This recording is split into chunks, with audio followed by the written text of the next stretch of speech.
मैं इस वक्त प्रयागराज महाकुंभ में हूँ और हमारे साथ हैं आईआईटी बाबा, वायरल बाबा। कई नाम इनके इस समय हो चुके हैं। बहुत बहुत स्वागत है आपका संवाद लाइव पे। हर हर महादेव। पहला सवाल कि आप आईआईटी में आप थे, आईआईटी से अध्यात्म की तरफ आने का उद्देश्य।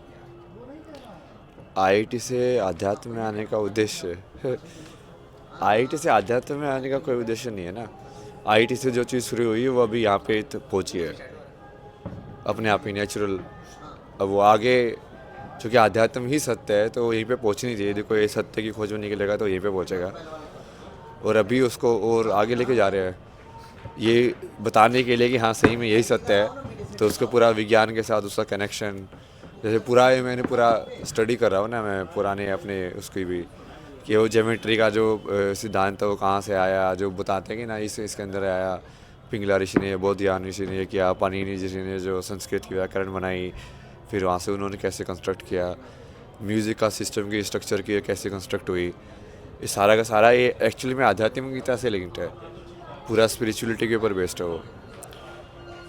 तो उसके ऊपर अभी कर रहे हैं और धीरे धीरे आगे बढ़ रहे हैं। सुना है कि एक समय पे आप डिप्रेशन काफ़ी शिकार हुए। डिप्रेशन से निकलने के लिए अध्यात्म ने काफ़ी आपको मदद की। किस तरीके का पीरियड रहा हुआ?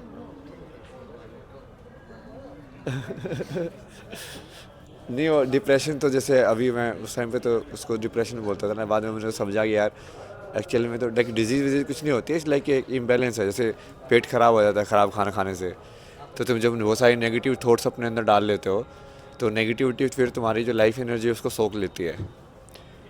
लाइक फिर कोई भी थॉट करने से पहले तुमको लगेगा इसका मतलब क्या है, क्यों नहीं करूँ मैं, क्योंकि वो नेगेटिविटी ने तुमको इतना सराउंड कर लिया है कि तुमको किसी भी चीज़ में पॉजिटिव वैल्यू दिख ही नहीं रही है। किसी भी एक्ट को करने में कि इससे मुझे कुछ पॉजिटिव मिलेगा वो दिख ही नहीं रहा है, तो वो डिप्रेस हो जाता है फिर वो माइंड।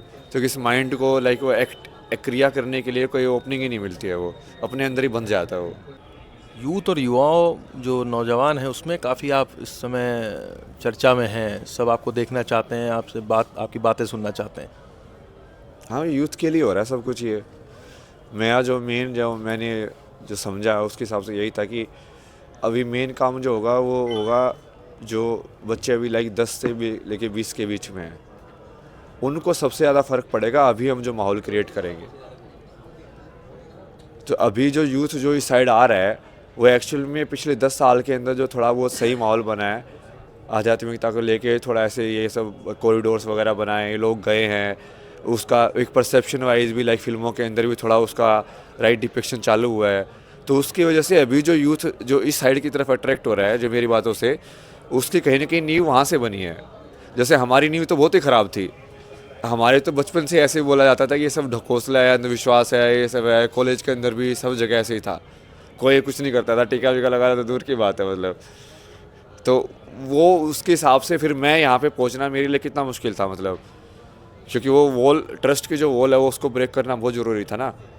क्योंकि तुम्हारे जो परसेप्शन इतनी बना दी तो तुम ऐसे ही डर जाते हो जाने से कि यार ये सब तो उल्लू बनाते हैं, ये सब तो ऐसे हैं, ये सब तो ठग हैं, या ये सब कुछ होता ही नहीं है, भगवान नाम की तो चीज़ ही नहीं होती है, ये सब पॉसिबल। या तो लोग ऐसे एग्जांपल देते हैं ये सब तो पॉसिबल ही नहीं है, तो इतने ध्यान में बैठ ही नहीं सकता कोई कोई इतना वैराग्य कर ही नहीं सकता, ये सब तो बुद्ध ने किया था, तू नहीं कर सकता मतलब। तो लोग पहले से ही उसको नेगेटिव करके ऐसा कर देते हैं कि ये हो ही नहीं सकता है मतलब ना। अध्यात्म में अंदर तुमको रास्ता नहीं ढूंढना है तो वो दूसरों को भी रोकते हैं कि हाँ तू भी माया में ही फंसा रहा है तू भी बाहर मत जा। नहीं तो आप यूथ को क्या अध्यात्म की तरफ, मतलब जो, क्योंकि आप लोग पढ़ रहे हैं, नौकरी करना चाहते हैं, बाहर जाना चाहते हैं, तो आप क्या कहना चाह रहे हैं कि वो अध्यात्म की तरफ रुख करें और जो मोह माया है उससे थोड़ा सा दूर हो जाएं?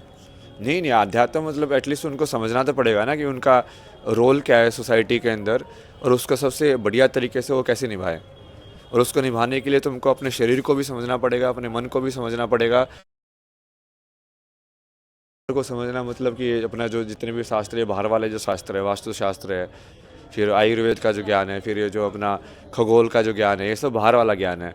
फिर उसके अंदर का जो तत्व ज्ञान है जो है, अब जो अंतःकरण के जो एलिमेंट है, मन बुद्धि चित्त अहंकार, अब उनको समझना पड़ेगा कि ये क्या होते हैं, कैसे काम करते हैं, समझे। तो वो दोनों चीज़ें समझनी पड़ेगी ना उनको, सोसाइटी में एक अपना रोल भी सही से निभाने के लिए, उस चीज़ को सही से भोगने के लिए भी तो आपको समझना पड़ेगा ना कि मैं कितना भोग सकता हूँ। अब ज़्यादा मीठा खा लोगे तो डायबिटीज़ भी तो हो जाएगी ना, तो उसको समझोगे कि नहीं समझोगे। तो माया में, ठीक है, माया में रहोगे तो भी बिना समझ के यदि माया में रहोगे तो फिर तुम तो पागल हो जाओगे ना, तुमको समझ ही नहीं है फिर, जो कि हो रहा है आज के टाइम में। लोग पेन किलर से एडिक्ट हो रहे हैं, अमेरिका के अंदर स्टेरॉइड से, ओपियोइड से एडिक्ट हो रहे हैं, कितनी सारी चीज़ें हो रही है। सिद्धि की बात करें तो आपने कोई सिद्धि अभी तक प्राप्त की है? एक मेन सिद्धि है ना जो मैंने रखी है, मतलब वही संकल्प सिद्धि। क्या है वो? संकल्प सिद्धि वही है कि तुम इतना लाइक तुम्हारे माइंड या उसमें इतने शून्य से आनी चाहिए ना चीज़ें, बिना इच्छा शक्ति के आनी चाहिए, कि तुम्हारी खुद की इच्छा नहीं होनी चाहिए, तुम मतलब संसार की इच्छा के अंदर फ्लो कर रहे हो, तो तुम जो भी बेसिकली सोचोगे या करोगे वो यूनिवर्स की इच्छा बन जाएगी। तो आपने सुना आईआईटी बाबा को, जिन्होंने संवाद लाइव से बात की। जितेश अवस्थी, संवाद लाइव के लिए।